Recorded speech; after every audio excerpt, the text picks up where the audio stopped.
Sherlock Holmes जो अपने banker street वाले अपार्टमेंट में अपनी आर्म चेयर पर बैठा अपने आप को कोकीन के इंजेक्शंस दे रहा था, तभी वहीं पर उसका दोस्त और असिस्टेंट डॉक्टर वॉटसन आया। उसने जब ये सीन देखा कि पिछले 1 महीने में ये दिन में 3-3 बार ड्रग्स ले रहा है, इसने 3 बार ड्रग्स लेना शुरू कर दी, इसे रोकना होगा। डॉक्टर वॉटसन बोला, होम्स ये क्या कर रहे हो? क्यों नशा करके अपनी इंटेलेक्चुअल ग्रेट पावर्स को खतरे में डाल रहे हो? शेरलॉक होम्स ने एक नजर उसको देखा, बोला ऐसा कुछ नहीं है, ऐसा करने से मुझे सोचने में मदद मिलती है। अब जिन दोस्तों को नहीं पता शेरलॉक होम्स कौन है, मैं उनको बता दूं कि शेरलॉक होम्स एक वर्ल्ड का फेमस फिक्शनल डिटेक्टिव है। वॉटसन उसका असिस्टेंट, जो कि उसके सारे केसेस के बारे में हमें बताता है। होम्स को गुस्सा आता है, वॉटसन उसके केसेस को दिमाग से नहीं बल्कि इमोशन से, दिल से स्टडी करता है। एक फ्रेंच डिटेक्टिव है जो इसके लिखे हुए मोनोग्राफ्स को फ्रेंच में ट्रांसलेट करना चाहता है, जो इसकी मदद लेना चाहता है। कुल मिलाकर शेरलॉक होम्स एक बहुत ही चालाक, स्मार्ट आदमी है जो बोलता है I can not live without brain work, दिमाग चलाए बिना मैं जी ही नहीं सकता। तभी अचानक इसके अपार्टमेंट में एक नया केस आया। अचानक इसके अपार्टमेंट में एक बहुत ही खूबसूरत लड़की आ जाती है, मिस मैरी मॉर्स्टन। एक जवान खूबसूरत लड़की जिसके सुनहरे खूबसूरत बाल थे और परफेक्ट ड्रेसअप कर रखा था। उसने बताया कि उसकी एम्प्लॉयर मिसेस फॉरेस्टर ने शेरलॉक होम्स का पता दिया था। वो एक केस के सिलसिले में यहाँ पर आई है। वो बोली, सर दरअसल मेरे फादर का नाम है कैप्टन मॉर्स्टन। वो इंडियन रेजिमेंट में ब्रिटिश फोर्सेस में एक ऑफिसर थे। और सर आज से कई साल पहले 1878 में जब मैं 17 साल की थी, स्कॉटलैंड की एक बोर्डिंग स्कूल में पढ़ रही थी, उस वक्त वो घर आने वाले थे। उन्होंने एक टेलीग्राम से मुझे बताया था अपनी छुट्टियों के बारे में। छुट्टियों से टाइम लेकर वो घर आने वाले थे। उन्होंने मुझे एक होटल में बुलाया था, लेकिन जब मैं होटल में उनसे मिलने गई तो होटल वालों ने बताया कि वो तो निकल चुके हैं, वो आए ही नहीं सर, बीच में ही कहीं गायब हो गए। मैं उनसे कभी फिर नहीं मिल पाई। उस चीज का केस लेकर मैं आज नहीं आई हूँ, बल्कि उनके सामान में कुछ खास नहीं, अंडमान आइलैंड्स की कुछ चीजें मिली थी। वो वहां पर एज ए गार्ड तैनात थे। लंदन में उनका एक ही दोस्त है मेजर शॉल्टो नाम से। उन्होंने बोला कि उन्हें तो पता ही नहीं कि कैप्टन साहब लौट कर आ गए और इस टाउन में रह रहे हैं। उन्होंने तो साफ इनकार कर दिया। अब यहाँ पर वो केस की बात पर आती है। बोली, सर आज से 6 साल पहले जब मेरे फादर गायब हो गए थे अचानक से, उसके बाद में आज से 6 साल पहले एक न्यूज़पेपर में एक एडवर्टाइजमेंट छपी थी जिसमें किसी ने मेरा एड्रेस पूछा था। शेरलॉक होम्स थोड़ा सा हैरान हुआ, पूछा तुम्हारा एड्रेस? वो बोली, जी सर मेरा एड्रेस पूछा था।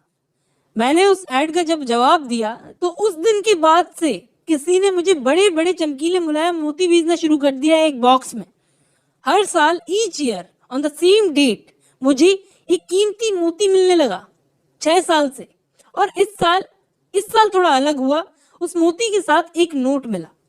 नोट मतलब एक पेपर टाइप का, उस पर लिखा हुआ था, आप खुद ही पढ़ लीजिए, ये लिखा हुआ था सर। उस नोट को शेरलॉक होम्स ने देखा। उसमें लिखा था कि आज शाम 7 बजे तुम हमें लाइसियम थिएटर के बाहर लेफ्ट साइड में तीसरे पिलर के नीचे मिलो। तुम चाहो तो अपने साथ कुछ फ्रेंड्स भी ला सकती हो अगर तुम्हें सेफ नहीं लगे तो। शेरलॉक होम्स को मामला थोड़ा सा इंटरेस्टिंग लगा। उसने देखा कि लेटर की हैंडराइटिंग और उस मोती के डब्बे पर, बॉक्स पर जो एड्रेस में लिखी हुई हैंडराइटिंग थी, दोनों सेम थी। और शेरलॉक होम्स राजी हो गया कि आज शाम 7 बजे हम लोग चलेंगे आपके साथ मैडम। इसके बाद उस लेडी ने अपना बॉक्स लिया और वहां से चले गई। अब वॉटसन उस लेडी के जाने के बाद बोला, यार होम्स कितनी अट्रैक्टिव खूबसूरत थी यार वो लेडी। होम्स बोला, मैंने नोट नहीं किया। तो वॉटसन बोला, तू यार इंसान है कि कैलकुलेटर? होम्स बोला, मेरे लिए मेरा क्लाइंट सिर्फ एक कड़ी है, एक यूनिट, एक बड़ी प्रॉब्लम की एक छोटी सी कड़ी, एक छोटी सी यूनिट। और इसके बाद होम्स 1 घंटे के लिए घर से बाहर चला गया। यहाँ पीछे से वॉटसन उस लड़की पर लट्टू हो गया, सोचने लगा कि 27 साल की तो होगी। 1 घंटे बाद शेरलॉक होम्स लौटकर घर आया। शायद उसे कुछ पता चला था, वो थोड़ा खुश था। उसने अपने असिस्टेंट वॉटसन को बोला कि उन मोतियों के साथ मिस्टर मेजर शॉल्टो का जरूर कुछ कनेक्शन है, क्योंकि मुझे पता चला है कि मेजर शॉल्टो की भी उसी हफ्ते डेथ हुई थी जिस हफ्ते से मिस मॉर्स्टन को मोती मिलना शुरू हुए। और कोई तो ऐसा है जो जानबूझकर मोती दे रहा है मिस मॉर्स्टन को। अब शाम के 7 बजने वाले थे। मिस मैरी मॉर्स्टन आ गई तैयार होकर चलने के लिए। चलते वक्त शेरलॉक होम्स ने अपने साथ एक रिवॉल्वर ले ली और एक कैब पकड़ी तीनों ने। मिस मॉर्स्टन बोली कि मेजर चार्ल्टो मेरे फादर के एक पर्टिकुलर फ्रेंड थे। पता नहीं उन्होंने मुझे ऐसा क्यों जवाब दिया था। मुझे मेरे फादर की डेस्क पर एक पेपर का टुकड़ा मिला था। होम्स ने वो पेपर का टुकड़ा देखा जिस पर एक बिल्डिंग का नक्शा था और उस पर एक छोटा सा रेड क्रॉस बना हुआ था और उस रेड क्रॉस के बगल में लिखा हुआ था the sign of 4। Sign of 4 के आगे 4 नाम लिखे हुए थे, जोनाथन स्मॉल, मोहम्मद सिंह, अब्दुल्ला खान और दोस्त अकबर। शेरलॉक होम्स इस साइन ऑफ 4 का मतलब समझ तो नहीं पाया, लेकिन मिस मॉर्स्टन को बोल दिया इस पेपर को संभाल कर रखो, आगे काम आएगा, बहुत संभाल कर रखना। अब उस धुंध भरी शाम में ये लोग पहुंचे थिएटर के पास में जहां इनको बुलवाया गया था। बड़ी डरावनी सी शाम थी। गली से गुजरने वाले लोग भी कुछ डरावने से लग रहे थे। शेरलॉक होम्स कुछ गहरी सोच में डूबा हुआ था। ये लोग जब वहां पर पहुंचे तो एक कम हाइट वाला छोटा काला आदमी वो बोला मेरे पीछे पीछे आओ, और वो दूसरी कैब पकड़ी उन तीनों ने और अंधेरी गलियों से होते हुए ये लोग पहुंचे एक पुराने से मॉडेस्ट लुकिंग घर के सामने। जब उस घर में वो लोग दाखिल हुए तो ये देखकर बड़े हैरान हुए कि दरवाजे पर एक हिंदू नौकर आया और इन्हें अंदर ले गया। वो नौकर इन तीनों को अंदर लेके गया थेडियस चार्ल्टो नाम के एक आदमी के पास। अजीब सा लगभग 30 साल का जर्की टाइप का आदमी। उस घर में पेंटिंग्स लगी हुई थी, टाइगर की स्किन थी नीचे फ्लोर पर। दरअसल ये आदमी मेजर चार्ल्टो का बेटा था, एक सनकी टाइप का कैरेक्टर। उसने अंदर घुसते ही डायरेक्टली मिस मॉर्स्टन को बोल दिया कि तुम्हारे बाप की डेथ हार्ट अटैक से हुई थी। वो हुक्का पी रहा था। उसने बोला कि मेरे छोटे भाई बार्थोलोमेव से कुछ बहस हुई है, हमें उससे मिलने जाना होगा। मेरे फादर मेजर चार्ल्टो इंडिया से हमारे लिए कुछ ज्यादा पैसा लाए नहीं थे। हमेशा एक लकड़ी वाले पैर के आदमी से उन्हें डर लगता था। अब क्या बताना चाह रहा है, ढंग से तो बता। दरअसल अब ये बात ढंग से बताता है कि मेरे पिताजी और तुम्हारे फादर साथ में इंडिया में पोस्टेड थे। इंडिया में ये लोग पोस्टेड थे तो वहां पर एक आगरा का खजाना इनको मिला था। वहां से वो खजाना लाए दोनों थे तो बटना भी दोनों में ही था। मेरे फादर और तुम्हारे फादर में एक मीटिंग हुई खजाने के बंटवारे को लेकर, लेकिन उस वक्त शायद उस मीटिंग में उस खजाने को लेकर लड़ाई हो गई। उसी वक्त तुम्हारे फादर की हार्ट अटैक से मौत हो गई। तुम्हारे फादर की डेड बॉडी को मेरे फादर ने दफना दिया और खजाना कहीं पर छुपा दिया। लेकिन उसके बाद न जाने क्या हुआ, मेरे फादर की तबीयत थोड़ी खराब सी रहने लगी। मौत तक वो जब बीमार हो गए तो मरने से पहले हमारे पिताजी ने हम दोनों भाइयों को अपने पास बुलवाया और खजाने की सारी कहानी बताई। अब सच बात तो ये थी कि तुम्हारे फादर का भी इस खजाने में बराबर का हिस्सा था जो मेरे फादर ने उन्हें दिया नहीं।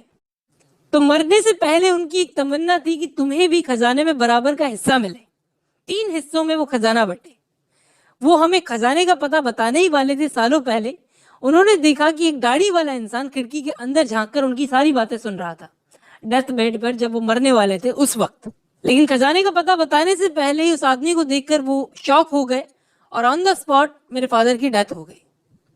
बाहर जाकर हम लोगों ने देखा तो वो आदमी मौजूद नहीं था। शायद उस आदमी का एक लकड़ी का पैर था जिससे मेरे फादर डरते थे।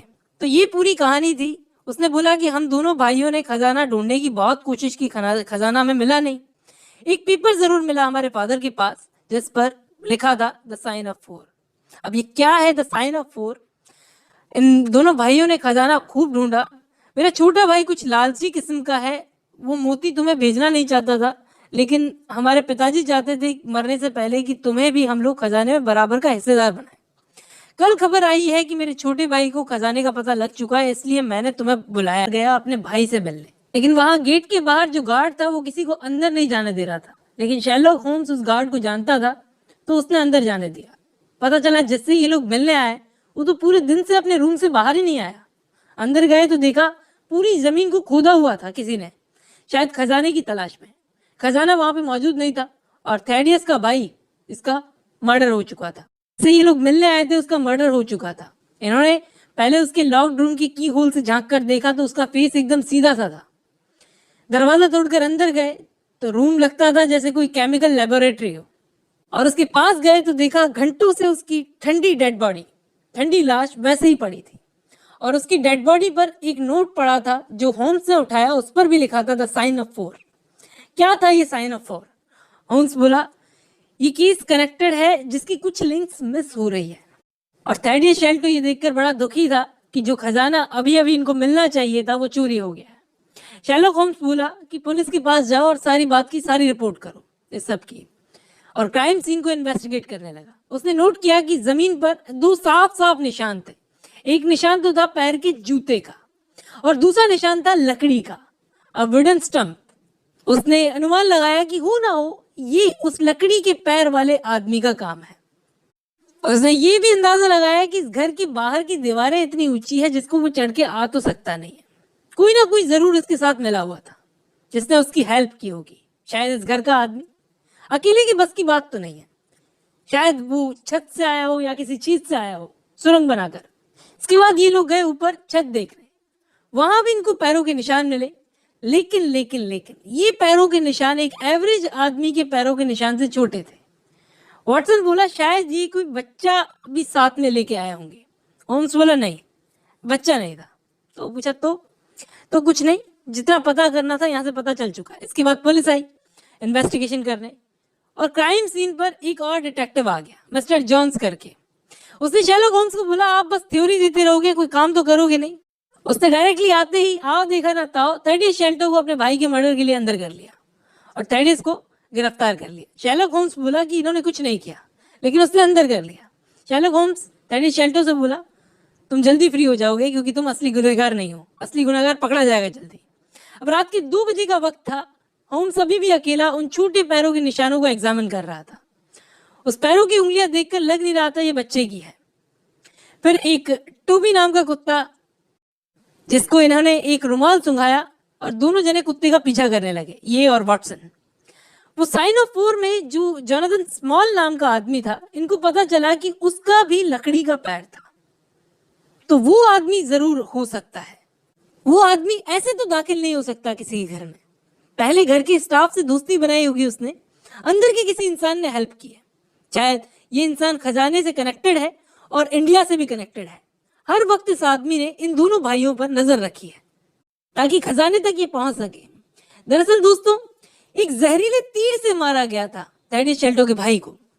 वो कुत्ता इन दोनों को न जाने घुमाता घुमाता कहाँ ले गया। एक स्टोर के बाहर गलत जगह पर पहुंच गए थे। फिर से इन्होंने जर्नी शुरू की और अब की बार ये एक रिवर के पास पहुंचे, एक नदी के पास। वहां पर ना बोट्स किराए पर ली जाती थी। होम्स बोला ओ गॉड, जितना मैंने सोचा था ये लोग उससे ज्यादा शार्प निकले। ये बोट्स पर किराए देने वालों के पास में गया। इनको पता चला वहां से कि एक लकड़ी के पैर वाला आदमी एक स्टीम बोट किराए पर लेके गया हुआ, और इन बोट्स किराए पर देने वालों से बड़ी चालाकी से इंफॉर्मेशन निकलवाई थी शेरलॉक होम्स ने। उनसे इंफॉर्मेशन निकलवा कर ये घर लौट आए। फिर वहां पूरे मामले को स्टडी करने के बाद ये समझने लगा और अगले दिन फिर से नदी के किनारे गया उस बोट की तलाश में जिसे जोनाथन स्मॉल लेकर गया था। लकड़ी के पैर वाला आदमी जोनाथन स्मॉल किराए पर लेके गया था, लेकिन वो नहीं मिली। ये घर वापस आ गया और अब की बार ये लोग निकले जोनाथन स्मॉल की तलाश में, उस बोट की तलाश में। शायद रात के अंधेरे में वो इंग्लैंड छोड़कर निकलना चाहता था।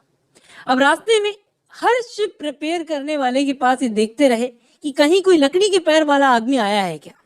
और आखिर इन दोनों को वो बोट मिल ही गई जिसकी ये तलाश कर रहे थे, जिसका पीछा कर रहे थे। उसका पीछा करने लगे। उसी बोट पर वो लकड़ी के पैर वाला आदमी जोनाथन स्मॉल भी मौजूद था, जिसको इन लोगों ने धर लिया। और उसके साथ में एक राक्षस जैसा दिखने वाला एक भद्दा सा आदमी था।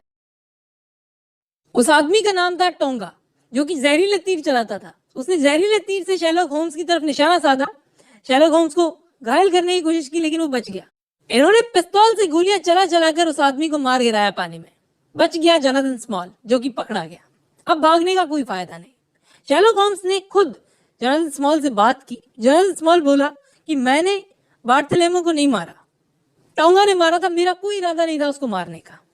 होम्स बोला सच सच बता दो क्या कहानी है ताकि मर्डर से तुम्हें बचा सकूं। जोनाथन स्मॉल बोला कि ये खजाना उन लोगों का नहीं था, ये खजाना मेरा था। फिर इस लकड़ी के पैर वाले जोनाथन स्मॉल ने पूरी स्टोरी सुनाई कि सालों पहले मैं भी इंडिया में पोस्टेड था, एक सिपाही था। मेरी इंडिया में नौकरी लगी थी। वहां एक दिन गंगा नदी में नहाते नहाते मगरमच्छ ने मेरे पैर पर हमला कर दिया और मेरी एक टांग खा गया। फिर मेरी पोस्टिंग टी प्लांटेशन में हो गई। वहां पे मैं नौकरी कर रहा था, लेकिन उस वक्त 1857 की क्रांति हो गई इंडिया में, और अपनी जान बचाता हुआ मैं आगरा के किले में गया। वहां पे मुझे एक गार्ड की नौकरी मिल गई। लेकिन एक रात पहरेदारी करते करते 3 लोग, मोहम्मद सिंह, अब्दुल्ला खान और दोस्त अकबर, ये 3 लोग मेरे पास आए और मेरी गर्दन पर छुरा रखकर मुझे धमकी दी, मुझे जान से मारने की धमकी दी कि खजाना लूटने में हमारी मदद करो, नहीं तो तुम्हें जान से मार देंगे। और फिर हमने खजाना लूटा। मुझे प्लान अच्छा लगा जल्दी से रिच बनने का। मैंने उन लोगों के साथ मिलकर खजाना लूट लिया किले का, और खजाना लूटकर हम लोगों ने एक ऐसी जगह छुपा दिया जिसकी किसी को खबर ना हो। अब ये बात ब्रिटिश गवर्नमेंट तक पहुंच गई, ब्रिटिश गवर्नमेंट को पता चल गई और मुझे अंडमान निकोबार की जेल में डाल दिया गया। उन इंडियंस के साथ क्या हुआ मुझे पता नहीं, लेकिन मुझे अंडमान निकोबार की जेल में डाल दिया गया। 20 सालों से मैं अंडमान निकोबार की जेल में कैद था। इस दौरान वहां अंडमान निकोबार में मेरे जेल के गार्ड कौन थे? मेजर शेल्टो और कैप्टन मॉर्स्टन। मेजर शेल्टो, मुझे पता चला वहां पर कि मेजर शेल्टो को सट्टे की बुरी आदत है और उस वजह से उन्होंने काफी सारे पैसे गवा दिए। उन्हें पैसों की किल्लत थी। मुझे मौका मिला, मैंने वहां पर उन दोनों से एक डील की कि मुझे यहाँ जेल से बाहर निकालो, बदले में मैं तुमको पैसा दूंगा। वो पूछे कहाँ से पैसा मिलेगा, तो मैंने उन्हें बताया कि मैंने खजाना चुराया है और एक सीक्रेट जगह पर गाड़ा हुआ है। बस मेरी यहीं पर गलती थी कि मैंने मेजर शेल्टो को मुझे जेल से बाहर निकलवाने से पहले ही खजाने का पता बता दिया। उन्होंने मुझे धोखा दिया। वो लालची आदमी था। मेरा खजाना लेकर वो इंग्लैंड भाग गए, वो दोनों जने। मेजर शेल्टो एक लालची आदमी था। मैंने अंडमान निकोबार की जेल में ही कसम खा ली कि मेजर शेल्टो से बदला लूंगा। 4 साल बाद मैं एक आदिवासी टोंगा की मदद से अंडमान की जेल से बाहर निकला और यहाँ आया इंग्लैंड में इस खजाने की तलाश में। इस खजाने ने कभी किसी का भला नहीं किया। मैंने अपनी आधी जिंदगी इस खजाने के पीछे बर्बाद कर दी। और इसके बाद वो जो खजाने का बॉक्स था उसे खोला गया तो उसके अंदर खजाना मौजूद ही नहीं था। दरअसल उस खजाने को इस जोनाथन स्मॉल ने पानी में फेंक दिया। बॉक्स खाली था। उसने बोला कि खजाना मेरा नहीं हो सकता तो किसी का नहीं हो सकता। मेरा और उन 3 लोगों का हक था इस खजाने पर जिन्होंने मेरे साथ मिलकर इस खजाने को चुराया था। और इस तरह शेरलॉक होम्स ने केस को सॉल्व कर लिया। लेकिन इसका सारा क्रेडिट कौन ले गया? वो डिटेक्टिव जॉन।